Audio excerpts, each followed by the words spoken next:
Allez, je suis ravi de vous retrouver ici sur le stand Place Verte, le stand de la filière gaz. Nous allons parler de l'agriculture responsable en Nouvelle-Aquitaine. Merci de nous écouter. Sur ce plateau, nous avons Jean-Pierre Reynaud. Jean-Pierre, bonjour. Bonjour. Vous êtes vice-président à l'agriculture, notamment en Nouvelle-Aquitaine. Expliquez-moi un peu la Nouvelle-Aquitaine, l'importance de l'agriculture ici, dans cette région. Alors, l'agriculture en Nouvelle-Aquitaine, c'est le premier secteur économique de la région. Donc, je rappelle, l'agriculture, c'est 12 milliards d'euros de chiffre d'affaires. Donc, sur la partie agriculture.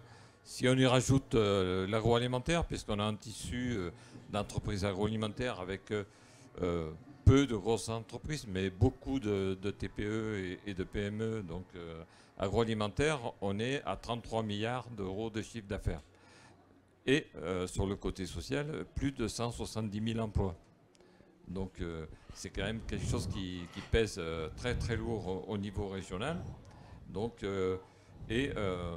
avec toutes les, bien sûr, derrière les aménités qui sont amenées je veux dire, voilà, ce qu'amène une activité économique. Oui, il y a un dynamisme que ça peut poser en termes environnemental, donc gestion de l'eau, enfin des sujets qu'on peut aborder et où on peut passer un peu de temps et débattre. Donc là-dessus. Voilà. Bon, merci pour ce propos un peu introductif. Félix, vous êtes vous-même agriculteur, c'est bien ça? Vous êtes installé dans le Pays Basque? Oui, c'est ça.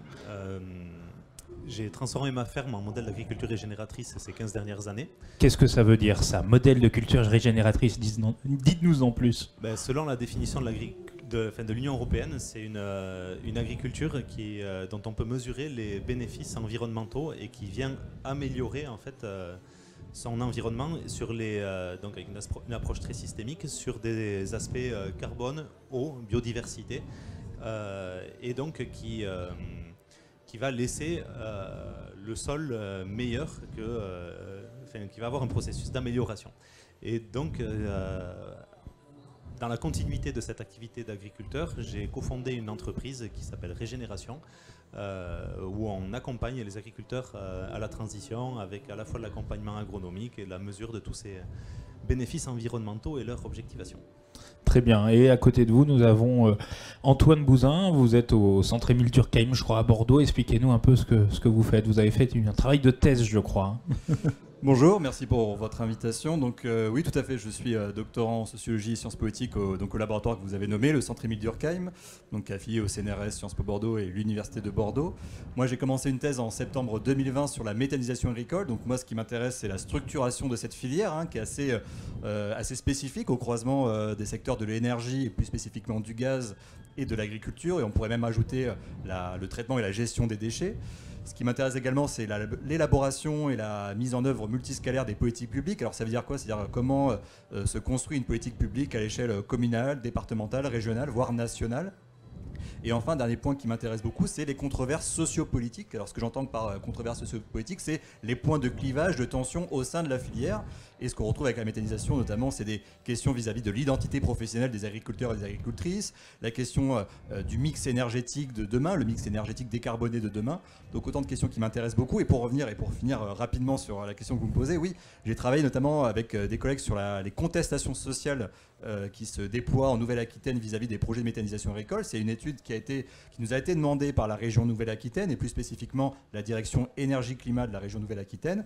Donc j'ai travaillé avec une collègue qui s'appelle Sandrine Ruy, qui est maîtresse de conférences en sociologie au centre Émile Durkheim à Bordeaux, et une étudiante qui s'appelle Alexandra Sanson, qui depuis a été diplômée et travaille hors du monde de la recherche. Et nous nous sommes intéressés donc à ces contestations sociales. Nous avons produit un rapport qui est disponible en ligne. Je vous invite à le consulter et à le lire si ça vous intéresse. Et on s'intéresse donc, mais on aura l'occasion d'y revenir dans la discussion, mais à ces contestations sociales, aux argumentations, au ressort des contestations, etc.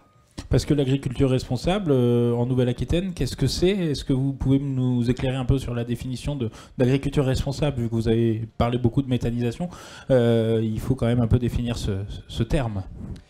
Oui, alors ce qu'on a observé, alors nous c'est vrai que moi je vais parler beaucoup avec le prisme de la méthanisation puisque c'est ce qui m'a intéressé et c'est là où je peux être compétent.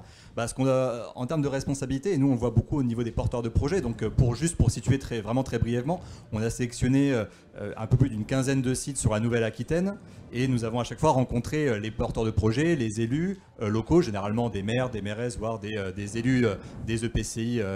Des EPCI locales et des opposants et des opposantes. Alors quand on parle de responsabilité, moi je vais parler là pour l'instant de ce que j'ai entendu de la part des porteurs de projets, et c'est vrai que dans les arguments qui viennent sous-tendre ce développement, ce choix d'aller vers la méthanisation, il y a une question de responsabilité au sens où beaucoup d'agriculteurs et agricultrices nous ont dit nous on veut prendre notre part pour les questions de transition énergétique, en disant il y a des enjeux qui se posent en termes de décarbonation, on peut être stigmatisé sur les questions écologiques, nous on va faire le choix, on va prendre le risque d'aller vers la méthanisation pour prendre notre part, produire une énergie décarbonée qui va être ensuite injectée dans les réseaux et qui va permettre à des foyers de bénéficier d'une énergie locale et décarbonée.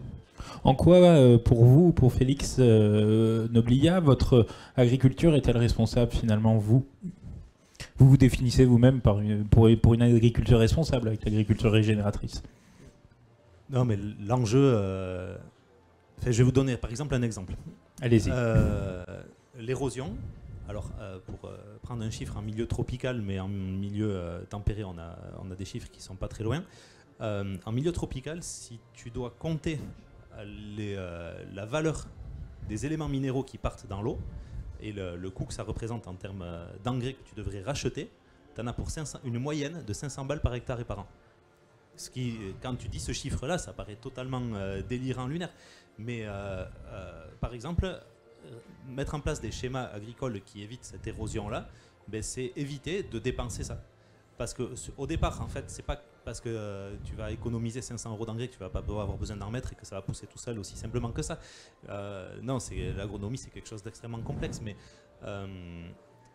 en fait, c'est garder les éléments fertilisants qui font la qualité en fait d'un terroir, d'un territoire, en conservant les sols, en étant capable de les couvrir, en recyclant les éléments minéraux, en produisant un maximum de biomasse, pourquoi pas en l'utilisant en méthanisation, mais en tout cas l'enjeu en fait c'est de couvrir les sols, de produire de la biomasse, de produire de la diversité, de nourrir des chaînes trophiques et d'améliorer en fait le cycle de l'eau. Parce que le cycle de l'eau, en fait, il y a deux options hyper intéressantes là-dedans, mais c'est soit on se dit qu'on va vers une catastrophe phénoménale et tant qu'à y aller, autant tout bousiller. Non, mais je fais exprès, voilà. Oui. Soit avec une trajectoire qui avait été définie par des chercheurs qui nous disent on aura les volumes d'étiage des cours d'eau qui vont baisser de moitié d'ici 2050, de 90% d'ici 2100. Voilà. Soit on se dit non, en fait, ça, c'est pas une fatalité. Et en changeant et en améliorant la stratégie d'occupation des sols, ça ne veut pas dire mettre de la forêt à la place des champs, non, ça veut dire de les couvrir, de continuer ce cycle de l'eau, de garder le carbone dans les sols, d'améliorer les stocks en carbone des sols et tout ça. Mais ça veut dire après construire des territoires plus résilients qui vont permettre de garder en fait ce terroir et ce territoire aussi fort que ce qu'il est aujourd'hui. Et donc ça c'est totalement faisable. Alors c'est une partie du rôle et de ce que fait la politique publique, heureusement.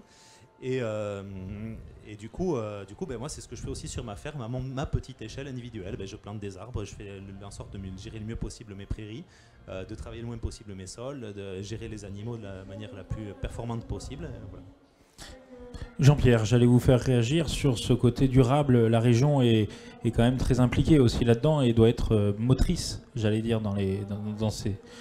Voilà, depuis ça fait un petit moment qu'on y travaille. Donc effectivement, la région, elle a commencé par faire Acclimatera, donc, où on a fait travailler des centaines de chercheurs sur les effets du changement climatique sur la région Nouvelle-Aquitaine. Donc, et là, on s'est aperçu qu'on était une région qui risquait d'être une des plus impactées par le changement climatique au niveau français.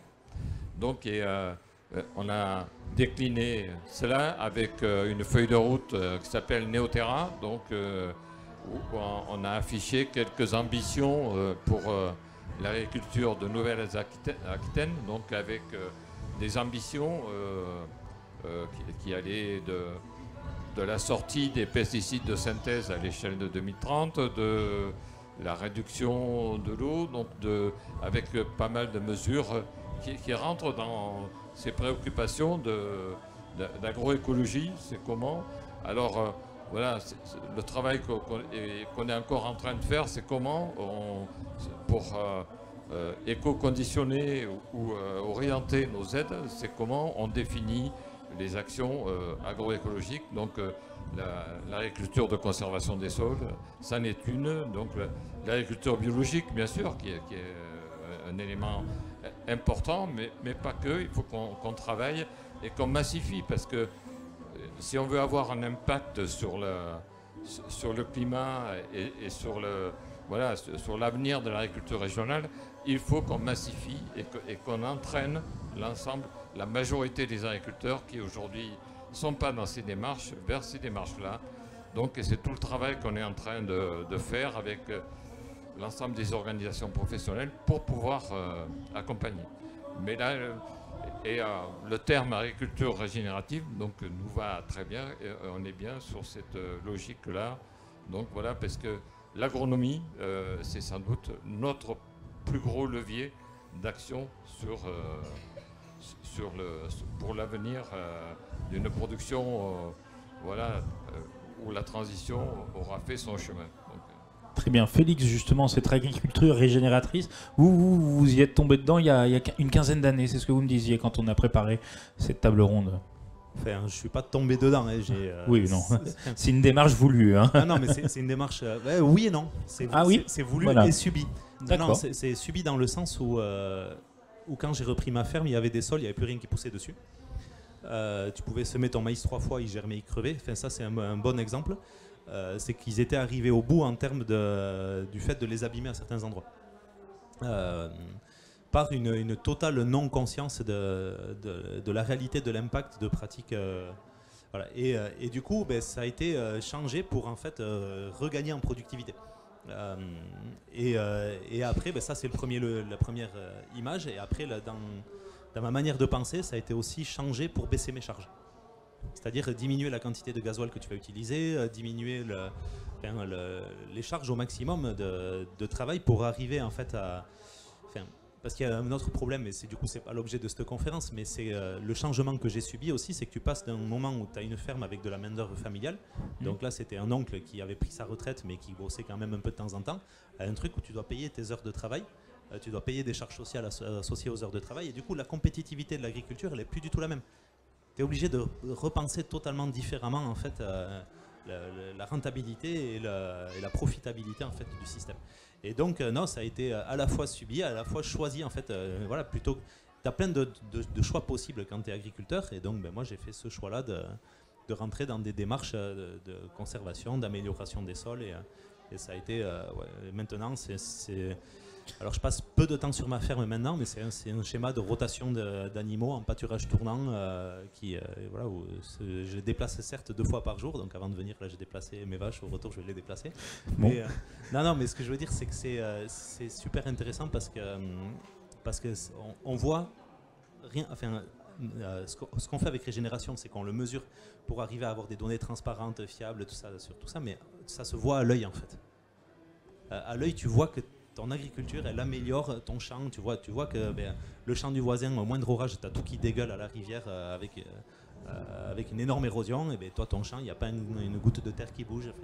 Ça, tu es fier de ce que tu fais sur ces aspects-là environnementaux. Et ce modèle, avec Régénération, vous le reproduisez sur d'autres exploitations, c'est bien ça? Voilà, en fait, l'enjeu de cette entreprise, c'est d'arriver à mesurer ce que va faire de bien un agriculteur, et de rentrer dans le cadre réglementaire des obligations de neutralité carbone des entreprises pour leur vendre à la fois des crédits carbone, mais des co-bénéfices aussi sur l'eau et sur la biodiversité. Donc les entreprises qui ont besoin d'avoir ce qui s'appelle des reporting extra-financiers et de montrer en fait leurs résultats environnementaux, peuvent, grâce à Régénération, flécher des financements sur les agriculteurs de leur territoire. Et ça permet à la fois de payer de l'accompagnement agronomique, de payer des mesures et de payer l'agriculteur sur ces nouveaux bénéfices-là. Donc c'est ce que fait un peu la région aussi au travers des PSE. Il y a d'autres entreprises qui font ça aussi. On voit apparaître aussi des primes filières et donc progressivement en fait il y a tout un tas d'acteurs qui de la même manière que là quand on parle de méthanisation avec tout cet aspect vert et tout ça, c'est des choses qui vont dans le sens de construire un futur en fait grâce à la fois la décarbonation et le reste de tous les bénéfices environnementaux associés. Justement, on va parler un peu méthanisation avec vous, Antoine. Donc vous nous disiez, il y a une phase d'acceptabilité là avec la méthanisation. Les gens sont pas, il y a quand même un souci d'acceptation plutôt, d'acceptabilité. Oui, alors c'est vrai que moi le terme d'acceptation, acceptabilité, c'est pas un terme que j'utilise trop. Et en sciences sociales, c'est pas pour faire le snob, hein, c'est juste que parfois quand on utilise ce terme, ça peut, des gens, on peut l'interpréter dans le sens où il faut faire accepter aux gens. Nous, on sait qu'on a raison et les gens ne savent pas encore qu'ils ont tort, mais ils vont le découvrir. Je sais que beaucoup de gens ne l'utilisent pas dans ce sens-là, mais c'est pour ça que moi, je parlerais peut-être moins d'acceptation, d'acceptabilité que d'appropriation, de consentement à avoir des aménagements de son territoire, que ce soit de la méthanisation ou beaucoup d'autres choses. Mais oui, c'est évident que, enfin moi, c'était une chose qu'on a réalisé collectivement dans le cadre de l'étude, c'est-à-dire qu'on a effectivement été rencontrer des collectifs d'opposition, que ce soit, bon moi je viens du Périgord, donc moi j'ai été effectivement dans Dordogne, dans Lot-et-Garonne, dans le Limousin, dans les 3 départements de l'ex-Limousin. Et oui, c'est vrai qu'il y a des craintes, et c'est là où nous, on avait fait évidemment des hypothèses. Peut-être que c'est plus l'unité est importante et conséquente en taille, dimensionnement, plus il est probable d'avoir une opposition. En fait, non, parce que à partir du moment où on n'a rien devant chez soi, une unité, même jugée très petite par les gens de la filière, et si on prend par exemple, si on compare aux États-Unis, même l'unité de Mourinx, qui est la plus importante en France, elle paraît minuscule par rapport à ce qui peut se développer en Amérique du Nord. Bon, pour des gens qui habitent là et qui avaient un champ ou rien, enfin rien entre guillemets, en face de chez eux, une petite unité, c'est déjà trop. Donc oui, il y a des craintes, mais c'est là où je voudrais... Alors l'idée, c'est pas du tout d'être l'avocat du diable, mais on peut avoir tendance à réduire ces oppositions avec l'acronyme NIMBY, Not in my backyard, donc pas dans mon jardin, oui mais pas chez moi, autrement dit. Non, c'est vrai qu'on a des oppositions qui partent d'abord de craintes qui concernent ces individus, les odeurs, le bruit, les camions, la dégradation de la voirie, la détérioration éventuellement de l'environnement proche, de pollution des eaux. Et en fait, ces individus, ces opposants et ces opposantes se renseignent. Alors après, on peut être critique des sources des sources d'information, des sources de contre-expertise ou d'expertise. Néanmoins, ce qu'on observe chez ces opposants et opposantes, c'est une montée en généralité. Parce que la méthanisation, oui, est un dispositif qui suscite quelques controverses scientifiques. Mais ce qui n'est pas spécifique à la méthanisation, la plupart des dispositifs sociotechniques, des technologies ont des controverses. Ces controverses, elles évoluent dans le temps, et puis il y en a qui se clôturent, il y en a qui ne se clôturent pas. Bon, voilà, sur le nucléaire, on a toujours des questions sur les déchets, par exemple. Il y a eu beaucoup de controverses sur les antennes 4G. Bon, voilà, c'est pas spécifique à la méthanisation.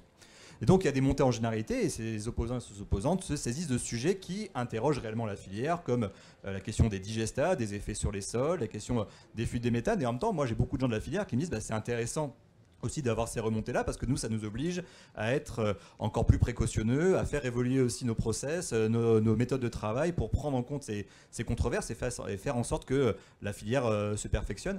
Mais oui, donc il y a ces craintes, elles se traduisent par des oppositions, mais outre la dynamique d'opposition au niveau local, ça interroge la filière qui prend en compte aussi ces oppositions. Des oppositions, il faut faire avec par certains côtés. Mais vous disiez au moment où on avait préparé cette émission que c'était une technologie quand même émergente, que les gens ne connaissaient pas aussi. Il y a ce côté, la nouveauté qui freine aussi. Alors, je dirais que je dirais que la filière est émergente, la technologie l'est un peu moins, alors parce qu'on est sur des temporalités qui sont très différentes. Et moi je fais beaucoup d'entretiens, je suis à peu près à environ 120 entretiens avec des gens de la filière, des agriculteurs méthaniseurs, des opposants, etc., des acteurs administratifs. Et bon, moi je crois comprendre que la méthanisation est une technologie qui est beaucoup plus mature aujourd'hui qu'elle l'était il y a 10 ou 15 ans. La filière, oui c'est clair, elle est largement émergente, et c'est compliqué de structurer une filière comme la méthanisation, puisque précisément elle se situe à l'intersection entre les mondes de l'énergie, en particulier du gaz, et de l'agriculture. Autant deux secteurs d'activité qui avaient peu l'habitude de collaborer, de travailler ensemble jusqu'à présent. Et c'est notamment les gestionnaires de réseau, GRDF, Terega, GRT Gaz, qui structurent la filière méthanisation en collaboration avec les mondes agricoles, parce que par exemple, une organisation représentative, c'est France Gaz Renouvelable. Dans France Gaz Renouvelable, on retrouve autant des acteurs gaziers que des acteurs agricoles. Et qui doit porter ces unités de méthanisation? Vous le disiez, c'est deux mondes qui ne se connaissaient pas forcément, qui ne se fréquentaient pas plutôt forcément. Est-ce que ce sont justement les agriculteurs? Est-ce que ce sont plutôt les opérateurs de gaz? Alors, je vais essayer d'être concis et synthétique sur cette question, parce que c'est une question vraiment importante et qui interroge beaucoup dans la filière méthanisation. En tout cas, moi, ce que j'en vois. Alors moi, c'est mon avis, n'a pas beaucoup d'importance. Mais en tout cas, pour répondre à cette question, je pense qu'il faut s'interroger sur la méthanisation. On la voit comme une solution à court. À quel problème? C'est-à-dire que la méthanisation, et pour lire beaucoup de littérature, et je pense notamment à un rapport sénatorial dont le rapporteur était Daniel Salmon, qui a été publié il y a quelques années, on voit très bien que la méthanisation, selon les catégories d'acteurs, elle est perçue comme une solution à différents problèmes publics. Alors il y a le problème, je vous fais la liste très rapidement, il y a les problèmes énergie-climat. La méthanisation, ça peut produire une énergie renouvelable et donc permettre la diminution des gaz à effet de serre. Ça peut être une solution à un problème agro-environnemental. Ça produit du digestat qui est chargé en phosphate, en potassium, en azote, donc c'est une substitution à des engrais de synthèse, donc à des engrais chimiques. Ça peut être vu comme une solution à un problème économique. C'est des revenus supplémentaires pour les agriculteurs, ça permet le maintien des activités agricoles, de limiter, voire de freiner, voire d'endiguer la désertification agricole des campagnes. Ça peut être vu comme un problème de gestion des déchets, notamment des effluents d'élevage. Et enfin, et je termine là, ça peut être vu comme une solution à un problème d'ordre géopolitique. On connaît la guerre en Ukraine. Mais ça permet de produire une énergie locale. Voilà. Donc selon selon comment on accroche la méthanisation comme solution à tel problème public, on va confier le leadership à différents types d'acteurs. C'est-à-dire que si on considère que la méthanisation, ça va être une solution en termes économiques pour les mondes agricoles, à des questions agro-environnementales, il semble plus naturel de confier le leadership de la filière à des agriculteurs méthaniseurs ou à des agricultrices méthaniseuses. Si on considère que la méthanisation doit être exclusivement une solution au problème énergie-climat, il peut sembler plus rationnel de confier la gestion des unités à des entreprises de l'énergie. Donc moi, je ne peux pas vous dire qu'il y a une solution, il y a un cas qui est meilleur que l'autre. Je pense que c'est la manière dont on structure et définir le projet. Exactement. Effectivement, la méthanisation, on en avait un peu parlé. Vous, c'est pas trop votre botte, j'allais dire. Non, mais on en avait parlé. C'est vrai que vous aviez un avis un peu différent de tout ça. Non, mais c'est pas un choix que j'ai fait à titre perso. Oui, c'est pour ça. Aujourd'hui, moi, la méthanisation parfaite, pour moi, elle n'existe pas encore. C'est-à-dire que ce qui me gêne, c'est la manière de porter l'investissement. Moi, je souhaite que ma ferme reste transmissible, en fait. Et donc, tant qu'on n'a pas inventé un schéma de portage multi-acteurs sous la forme, je sais pas quoi, ça peut être une coopérative où tu aurais la région actionnaire, le gazier actionnaire, l'utilisateur du gaz ou 3 consommateurs à côté, ceux qui vont utiliser le chauffage, j'en sais rien. Enfin voilà, un nouveau schéma, l'agriculteur aussi, pourquoi pas. Mais un truc qui détache ça de la structure de l'exploitation et qui, parce qu'après sur le plan agronomique, si elle est bien faite, ça peut amener des très très bons bénéfices en fait. Et l'autre bénéfice, c'est que ça force l'agrosystème à aller produire de la biomasse. Par exemple, si tu te dis, tiens, pour être meilleur en gaz à effet de serre, j'arrête de faire du maïs et je fais du tournesol, la seule chose que tu vas créer, c'est du désert. Parce qu'en fait, ton tournesol, il ne génère pas assez de biomasse, donc du coup, il ne fait pas assez de restitution organique. Donc du coup, s'il ne fait pas assez de restitution organique, ta minéralisation sera toujours plus forte que ton humification, tu vas baisser tes niveaux de carbone, tu vas baisser ton niveau de transpiration, tu vas baisser ton niveau de cycle de l'eau. Enfin, si tu as de la pluie comme tu as sur la région Nouvelle-Aquitaine, c'est parce que tu as de l'herbe, des forêts, du maïs. Enfin, voilà, et changer de trajectoire culturelle, c'est aussi prendre le risque de faire rapprocher le désert, quoi. Il ne faut pas oublier que la région d'à côté, c'est leur principal problème. Et voilà, mais maintenant, ils sont dans un système blé, colza et orge, et tournesol. Sur ce plan climatique et biomasse, la méthanisation, ça a un intérêt, c'est que tu vas aller chercher de la matière sèche qui pousse tout le temps, en fait. Et donc, si tu t'enchaînes un seigle forestier qui va te produire 8-9 tonnes avec un sorgho qui va t'en produire une quinzaine, si tu compares ça à ce que produit une forêt va produire 15 tonnes de matière sèche à l'hectare chaque année. Voilà, tu peux arriver dans des systèmes de culture qui vont aller chercher 25, 30... Et cette génération de biomasse, elle a vraiment un sens agronomique hyper importante, parce que tu vas avoir à la fois, tu vas capter plus de CO2 dans la biomasse, où tu vas faire plus de gaz, ça c'est intéressant, mais surtout tu auras plus d'exudations racinaires qui vont plus enrichir le sol en fait. Et donc plus tu vas avoir de biomasse, plus ton microclimat va être en bonne santé en fait. Donc ça veut dire que là, vous parliez de l'installation, c'est quand même assez... Oui, c'est des coûts, hein, ces unités de méthanisation, c'est quand même des investissements assez conséquents. Donc la région pourrait vous aider. Mais la région subventionne oui. ça. Donc non, mais la région subventionne certes, mais le côté coopératif, c'est vrai que ça peut être intéressant aussi, quoi. C'est vrai que le portage financier d'un méthaniseur aujourd'hui, c'est en grande très partie, important, donc, puisqu'on a des projets aujourd'hui qui dépassent les 10 millions d'euros. Donc voilà. Donc alors si c'est un portage collectif, donc il faut trouver le bon modèle de portage effectivement pour ne pas mettre en difficulté les exploitations. Mais il y a, bon, moi je disais, il n'y a pas de système parfait voilà, aujourd'hui, non. Enfin, mais il peut y avoir des systèmes adaptés au milieu, donc au projet tel qu'il est. Donc aujourd'hui, pour moi, ça doit rester un atout, bien sûr, d'amélioration du revenu de l'agriculteur, de contribuer à la production d'énergie renouvelable, mais aussi, moi je veux que ça joue sur d'autres sujets, notamment la gestion des déchets, parce que c'est quand même important. Donc c'est comment on valorise les déchets de la ferme, donc le fumier, le lisier pour ceux qui sont en lisier. Donc, même les déchets alimentaires, je crois, du salon, on le voit, il y a des oui, bacs oui. Là qui vont arriver Voilà. après derrière directement au méthaniseur à Isine. Il peut y avoir effectivement la valorisation des gestions de l'agroalimentaire, donc de l'entreprise agroalimentaire, ça se fait déjà naturellement. Et puis derrière, ça doit contribuer à l'amélioration de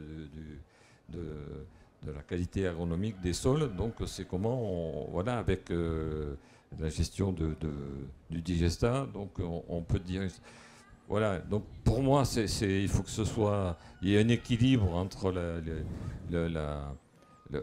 l'outil, la gestion de l'approvisionnement, parce que derrière, c'est la biomasse qu'on peut produire sur ce secteur sans aller trop loin, parce que voilà, donc aujourd'hui, on voit bien qu'il y a quelques installations quand même dont on peut peut-être discuter du bilan carbone, parce que voilà, donc parce que la gestion non seulement de l'approvisionnement, mais après de la gestion du digestat, donc voilà, ça doit rester équilibré. Mais si on arrive à trouver ce bon modèle, donc avec aujourd'hui, il y a la capacité de faire de la biomasse avec les lessives pour ceux qui en font. Voilà, moi et la région, on ne cherche pas à accompagner des projets où la part d'approvisionnement en culture dédiée serait trop importante. Donc voilà, donc aujourd'hui il y a des règles, donc au moins que ça ne dépasse pas ces règles-là. Donc il faut trouver un équilibre, j'allais dire, mais est-ce qu'on a un modèle de ferme, Félix, un modèle de ferme responsable idéal ici sur la région? Oui, on a un modèle de ferme idéal. Dans nos têtes, il n'existe pas encore. Non, mais ce modèle de ferme idéal, il y a tout un tas de fermes qui font des choses exceptionnelles. Clairement, il faut le dire, en Nouvelle-Aquitaine... Il y a des efforts quand même de fait. Ouais, il y a des efforts, il y a aussi des résultats, quoi. Vraiment, il y a tout un tas d'agriculteurs, que ce soit tout secteur confondu, que ce soit en vigne, que ce soit en élevage, que ce soit en production de légumes, en arbo, il y a tout un tas d'agriculteurs qui font des choses exceptionnelles sur tous les plans, quoi, économico, sociaux, agronomiques, environnementaux, quoi. Voilà. Maintenant, la question des efforts qui ont été nécessaires pour arriver à ces résultats, elle est quand même très importante dans la plupart des cas. La création des mécanismes qui vont permettre de généraliser plus, tu parlais de scalabilité tout à l'heure, ben ça c'est quelque chose qui est hyper important, quoi, d'arriver à bien identifier les leviers d'action, les moyens d'aller les accompagner qui sont les plus pertinents, les plus efficaces pour ça. Non, la ferme idéale, elle dépend aussi de chaque type de production, de chaque secteur.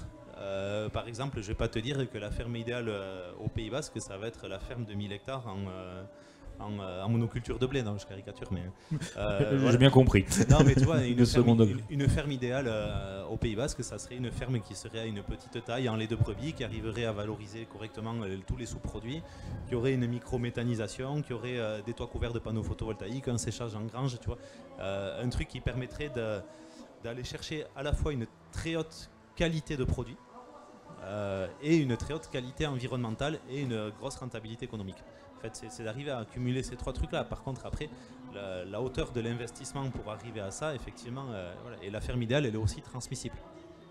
C'est important, c'est une question importante. Vous vouliez réagir sur la transmission, justement, Jean-Pierre?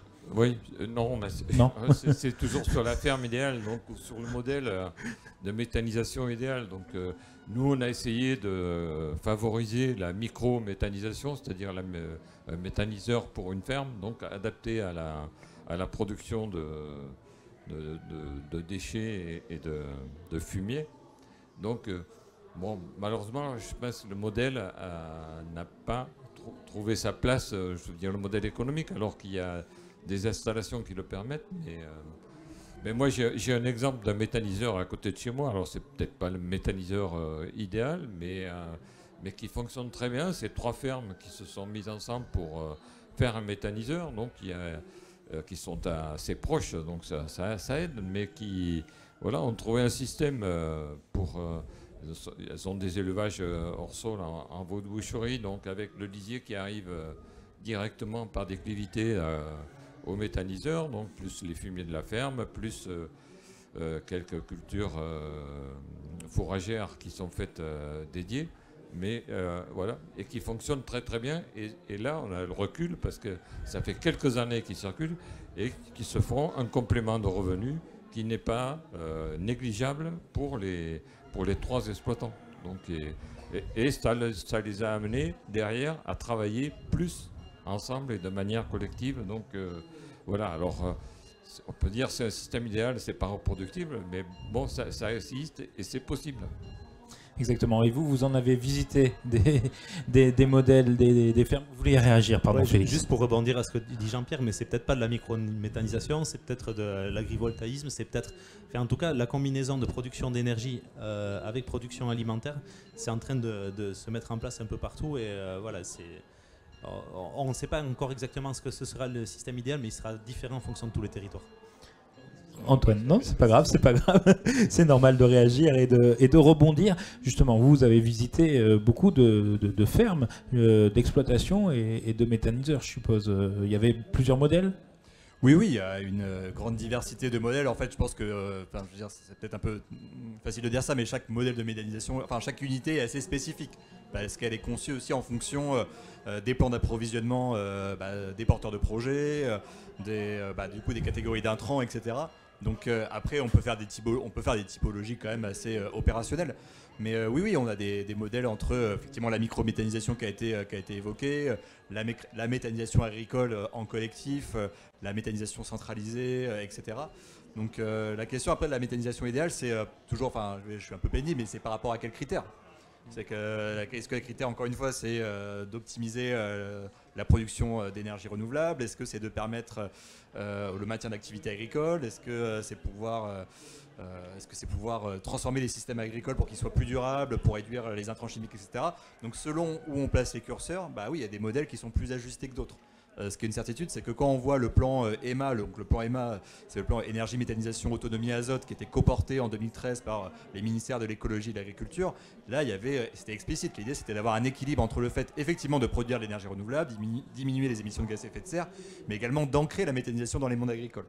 On parlait beaucoup de méthanisation à la ferme, etc. Aujourd'hui, cette vision de la méthanisation, en tout cas d'un point de vue des pouvoirs publics, elle s'est un peu estompée à la fin des années 2010 par une vision de la méthanisation très production énergétique. Et moi, je ne suis pas là du tout pour dire c'est bien ou c'est mal, mais c'est juste que ça conduit à diversifier les modèles, d'autant plus qu'aujourd'hui, dans la filière, il y a de nouveaux acteurs qui entrent. Engie Bios, Total Energy, on pourrait parler de Nature Energy qui a été racheté par le pétrolier Shell. Donc voilà, donc il y a une diversification des modèles de méthanisation, c'est certain. Et pour les évaluer, je pense qu'il faut vraiment se mettre au clair sur qu'est-ce qu'on attend de la méthanisation agricole. Et qu'est-ce qu'on attend justement de cette méthanisation? Un revenu en plus du côté vert? On est sur la place verte, donc... Eh bien, ça dépend, ça dépend vraiment des catégories d'acteurs. C'est-à-dire Voilà. que si vous écoutez les mondes agricoles, ce qu'on attend, c'est une répartition de la valeur qui soit en faveur des mondes agricoles, que d'avoir des unités on va dire de moyenne dimension. Alors, de parler de dimensionnement, c'est encore... C'est compliqué, visiblement. C'est pas satisfaisant parce qu'encore une fois, on a des référentiels qui varient. Encore une fois, et c'est pas pour être dans la caricature, mais aux États-Unis, les unités sont beaucoup plus... Enfin, moi, je parle avec des acteurs industriels qui sont également implantés aux États-Unis et qui me disent, mais en fait... Là, c'est rien, c'est tout mesure. petit. En fait, c'est incommensurable. Enfin, vraiment. Donc, en tout cas, des mondes agricoles qui souhaitent une répartition, récupérer, capter une partie de la valeur économique qui est produite par la méthanisation et la vente de biogaz, avec l'argument de, de toute façon, les digestats, il faut bien en faire quelque chose. Et qui d'autre que les mondes agricoles pour traiter les digestats, en tout cas les épandre. Vous avez des acteurs administratifs, si vous prenez le ministère de l'écologie, l'intérêt du ministère de l'écologie, notamment de la Direction générale de l'énergie climat, c'est de produire l'énergie renouvelable et de diminuer les émissions de gaz à effet de serre. Si vous prenez les acteurs administratifs plus locaux, que ce soit la région, que ce soit les départements, que ce soit les intercommunalités, mais c'est avoir un développement territorial avec effectivement de la valeur qui reste sur le territoire, qui permette le développement économique local, d'avoir le maintien des activités agricoles. Donc voilà, donc la méthanisation, et c'est ce qui rend l'objet aussi passionnant, c'est que selon où est-ce que vous passez à la focale, vous avez des attentes. Je ne dis pas qu'elles sont incompatibles par ailleurs. D'ailleurs, ça se développe. La preuve, c'est qu'on arrive à faire tenir ces différentes aspirations et ces différentes attentes. Mais ça dépend vraiment de là où vous vous situez. Oui, effectivement. Vous vouliez réagir, Jean-Pierre? Pour nous, un projet de méthanisation, il doit répondre aux trois piliers du développement durable. Donc sur l'économie, sur bien sûr la partie environnementale et le maintien de l'activité sur le territoire. Donc ça doit répondre à ces trois points pour que nous, on puisse financer, accompagner. Sachant qu'on n'accompagne pas tous les modèles de méthanisation, mais ceux qu'on accompagne doivent remplir ces trois objectifs. Effectivement, c'est important tout ça. Régénération, justement, on revient un peu, c'est dans le côté durable. En fait, là, on le voit, la durabilité, la méthanisation, c'est de la durabilité, finalement? La question est un peu dure. Non, mais c'est surtout que moi, j'ai pas une réponse... tout ce que j'ai pu trouver en biblio sur l'utilisation des digestats laisse penser qu'on peut arriver à faire des choses assez durables avec. Objectivement, il faudrait que 0 engrais de synthèse soit utilisé pour faire pousser de la biomasse qui va dans le digestat, enfin dans le méthaniseur. Voilà. Donc ça, en réalité, c'est pas le cas. Donc le gaz vert, il n'est pas si vert que ça. Mais ça, c'est un autre débat. Oui, un autre débat. Sur le plan agronomique, le digestat, en fait, c'est comme les lisiers, quoi. Si tu balances des centaines de mètres cubes en une fois sur ton sol, tu vas créer des problèmes. Si tu le mets de manière répartie sur une plante qui est déjà en train de pousser, tu arrives à avoir des résultats agronomiques qui sont super intéressants. Le digestat, c'est pareil, tu peux abîmer un sol si tu en mets trop d'un coup. Un des problèmes du digestat, ça va être aussi mais c'est le même que le lisier, ça va être le poids des engins qui vont être utilisés. Donc tu vas aller faire des tassements assez profonds, puis tu vois, une année comme cette année, c'est quoi les créneaux où tu peux sortir avec tes engins, quoi. En fait, tu vois, il fait que pleuvoir tout le temps, tes sols ils sont tout le temps trempés. Du coup, forcément, tu vas faire du dégât, quoi. Et donc la taille des machines, il y a aussi des choses qu'il faudrait réinventer et c'est complexe. Mais il n'y a pas de bonne solution, mais de petits gestes qui peuvent entraîner. Non, mais on n'est pas au bout en fait des inventions technologiques qui vont permettre d'aller dans le bon sens. Par exemple, tu vois, tu as des gens qui font de de la fertilisation avec des systèmes de pivots d'irrigation qui vont balancer le digestat, mais qui vont peser moins lourd qu'une tonne en fait, où tu mets ta réserve sur le bord du champ et c'est juste le canon qui se promène. Enfin, bon, il y a des trucs qui vont voir le jour dans le futur et qui vont se démocratiser. Ça va être aussi en lien avec la meilleure compréhension en fait, des enjeux environnementaux. C'est-à-dire qu'aujourd'hui, faire passer un engin de 30 tonnes dans un champ, bon, ben, ça passe, ok, plus c'est gros, mieux c'est, plus l'entrepreneur il est content. Voilà, demain, j'en sais rien, si tu arrives à vraiment qualifier l'infiltrabilité de l'eau dans les sols, et nous c'est quelque chose sur lequel on travaille, ben, tu verras qu'il y aura une différence phénoménale en termes environnementaux, de rechargement des nappes, de tout un tas de sujets entre l'agriculteur qui aura contrôlé son trafic ou pas, qui aura utilisé des très très gros engins ou pas. Enfin, voilà. Et donc, la mesure en fait, d'impact d'un méthaniseur, moi j'espère qu'on les appliquera avec les protocoles de régénération. Aujourd'hui on ne l'a pas encore fait, mais voilà, toutes ces mesures de carbone du sol avec différentes profondeurs, avec différentes densités de sol, les mesures d'évolution de la biodiversité, les mesures d'impact sur la ressource en eau, voilà, tout ça il faut qu'on le fasse.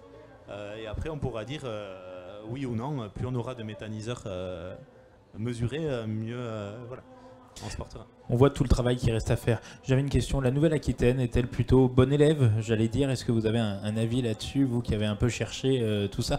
Bon, c'est pas parce qu'il y a Jean-Pierre Reynaud à côté de nous que vous avez le droit de dire oui ou non, hein. La parole est libre. Alors, je pense que la Nouvelle-Aquitaine est clairement la région qui est la plus ambitieuse sur la question du biogaz. Ça me semble, enfin en tout cas, moi c'est un consensus que j'observe quand je discute avec les acteurs. Ouais, il y a vraiment, que ce soit les acteurs économiques, administratifs, la région Nouvelle-Aquitaine est la plus ambitieuse en termes du nombre d'unités. Alors c'est pas la région avec le plus grand nombre d'unités si on pense par densité démographique ou surface. En termes de surface géographique, quoi. C'est vrai qu'il y a des régions qui ont été plus historiquement dynamiques sur la question de la méthanisation. Je pense évidemment à la Bretagne, au Grand Est, voire les Hauts-de-France. Ce qui est sûr, c'est qu'il y a des unités qui se développent. Alors j'ai plus les chiffres exacts en tête, mais il me semble que le parc d'unités, alors je me fonde sur les chiffres de l'ADEME et d'Observer, mais on avait dépassé les 1400 unités, je crois, au 1er janvier 2023. Donc on a dû encore augmenter, on est peut-être à 1700 aujourd'hui, ça va être ça. Avec des unités qui sont majoritairement agricoles, donc agricoles au sens du code rural, hein, c'est-à-dire avec des intrants qui sont au moins 50% agricoles et possédés par des acteurs agricoles. Donc voilà, en termes, je ne sais pas si c'est bon ou mauvais élève, en tout cas ce que j'observe c'est ça, c'est une grande volonté d'aller vers le biogaz, et tout en s'intéressant et en étant préoccupé, enfin pas préoccupé, mais en tout cas en s'interrogeant sur la question effectivement d'appropriation sociale, puisque c'est la région que je vous le disais tout à l'heure qui nous a demandé de faire cette étude sur les contestations sociales. Donc on ne peut pas vraiment douter du fait que ça interroge et que en tout cas les services régionaux cherchent à prendre en charge ces questions des contestations. Donc ça, je pense que c'est plutôt une très bonne chose. Et je dis ça en tant évidemment de sociologue. Je pense que c'est intéressant de s'intéresser à ces sujets-là. Et voilà. Donc en termes de dynamique d'unité, oui, ça ne fait que progresser. Moi, je vous propose qu'on prenne un peu de temps, s'il y a des questions là dans l'Assemblée, pour échanger un peu. Je ne sais pas si certains voulaient poser des questions à nos participants, à nos invités. C'est comme vous voulez.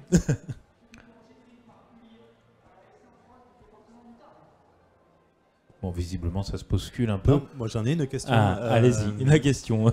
Jean-Pierre, quelle est l'ambition que vous avez avec la région sur les 10 prochaines années ou jusqu'à la fin du mandat, ou j'en sais rien, sur à la fois les questions d'agroécologie et les questions de méta? Alors, les ambitions de la région, donc on poursuit sur le travail qu'on a déjà engagé donc, sur l'agroécologie. Donc voilà, donc, notre ambition, donc, c'est effectivement d'entraîner le plus grand nombre d'agriculteurs donc, dans cette transition agroécologique, et on entame un travail qu'on va faire, puisque vous ne savez peut-être pas, mais on a une mission d'évaluation des politiques agricoles de la région qui est en cours. Donc il y a même une réunion en ce moment donc, pour travailler. Alors là, cet après-midi, c'était la viticulture. Donc voilà, mais derrière, il y aura une plénière qui sera dédiée à l'agriculture. Donc, et effectivement, ce sera peut-être le cadre de réorienter certaines politiques, mais en tous les cas, il y a un vrai travail. Et nous, ce qui nous intéresse, c'est de massifier. Donc, c'est d'entraîner tout le monde. Alors, voilà, parce que chacun avance à son rythme. Donc, vous le savez certainement. Donc, malheureusement, les agriculteurs, donc, la résistance au changement, elle touche le monde agricole comme un peu tout le monde. Donc, et changer ses pratiques, c'est pas forcément le plus facile. Et nous, parce que changer ses pratiques, c'est aussi un accompagnement, une prise de risque, je veux dire, et qui nécessite sans doute un accompagnement technique et dans la durée, voilà, pour pouvoir évoluer. Parce que voilà, quelqu'un ne va pas être agroécologique du jour au lendemain. C'est pas parce qu'on le décide qu'on a remonté le taux de matière organique de ces sols, et qu'on a mis en place les infra ou les pratiques qui sont nécessaires à tout ça. Donc, nous, ce qu'on travaille et ce qu'on veut travailler avec les organisations professionnelles, et donc je vois le président de la Chambre régionale qui est là, donc, mais la présentation qu'on a eue hier soir au 100 ans des chambres d'agriculture, donc sur les témoignages qui ont été faits, donc était quand même très rassurante. Voilà, donc alors je dis pas qu'ils sont tous comme les témoignages qu'on a eus hier soir, mais les 6 ou 8, je ne me rappelle plus, témoignages qu'il y a eu, tous étaient rentrés en phase de transition, soit sur l'utilisation des auxiliaires, des biocontrôles, de l'agriculture bio, enfin tout le monde était engagé dans une démarche. Et notre... je ne vais pas dire, notre ambition, c'est d'avoir 80% des agriculteurs engagés dans qui ait obtenu le label agroécologique, qui n'existe pas d'ailleurs pour le moment, donc il n'est même pas vraiment défini. On est en agroécologie à partir de quelle pratique on met en place et à quel degré. Donc voilà, donc c'est la difficulté. Mais en tous les cas, les accompagnements de la région, de plus en plus, seront tournés vers des évolutions et la transition. Donc, et on travaille ou réfléchir avec les organismes de développement, qui sont les chambres, mais pas seulement. Donc, c'est sur l'accompagnement de cette massification voilà, et d'accompagner le maximum d'agriculteurs donc sur cette transition. Vous aviez une question également ou une réaction? Non, c'était très intéressant. Et oui, enfin, c'était en réaction et pour compléter ce que j'ai pas dit tout à l'heure par rapport à la région, c'est que je trouve que c'est très intéressant d'être sur ce travail de diffusion des informations d'informations sur la question notamment de méthanisation, mais pas seulement, vous l'avez souligné. Hein. Et je voulais juste parler effectivement de dire ce qui est très intéressant aussi en région Nouvelle-Aquitaine, c'est le dispositif Méthanaction. Je ne l'ai pas évoqué tout à l'heure, mais des gens à qui j'ai pu échanger dans le cadre de mes recherches. Et donc un dispositif qui est cofinancé par la région, par l'ADEME, par GRDF, qui est copiloté par les chambres d'agriculture, Chambre régionale d'agriculture et la FRCUMA.